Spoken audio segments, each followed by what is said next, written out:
I've seen and been through a lot in my life. Oh, but when I think of Pilsen, that's where I experienced some of the most amazing days of my life. Even though they were days in the middle of a war. War.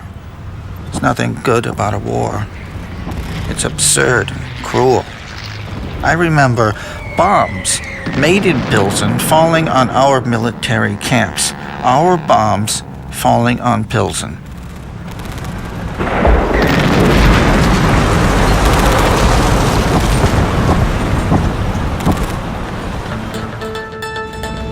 A giant mock Skoda factory built on a field outside the town. My pilot friend shot down near Pilsen just a few days before our troops arrived. The German fanatics shooting from hideouts. And the demarcation line preventing eager Pilsen locals from joining Prague's uprising. Oh, I'm still very proud to have helped end that awful war. And really, what I remember even more clearly are the smiles of young girls, the delight of the Pilsen people, the smell and the taste of the beer, and the sounds of swing.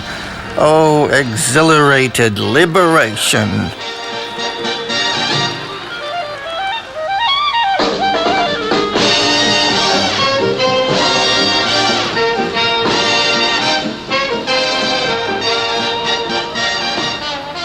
I couldn't understand why, soon after the war, the Czechs gave up their freedom and fell for an ideal as crappy as communism.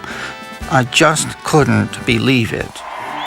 Time passed by, and luckily, in 1990, I was able to return to my beloved Pilsen, and guess what?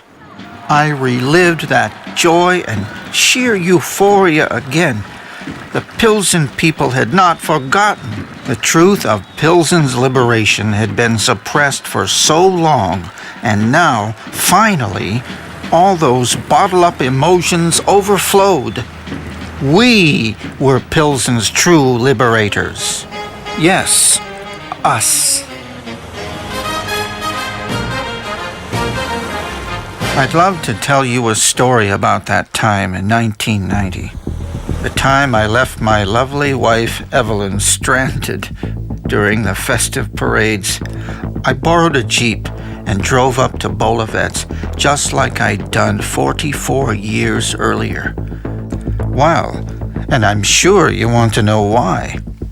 Well, it's kind of personal, you know. Right now, I'm looking out of a hospital window in Illinois, and I know I'll probably never see Pilsen again. Here, I've written this letter, a letter of apology to my Evelyn, pleading with her to go to Pilsen so that she can begin to understand why I left her that day, and maybe she'll even forgive me. Yes, my dear Evelyn, my love, you will unravel a secret at the end of your journey. I love Pilsen and I love my wife. I wish the Czechs could experience what it's like to liberate a nation someday. Then they could liberate themselves. Your Tony, driver for the Officers' 2nd Infantry Division, Indian Head.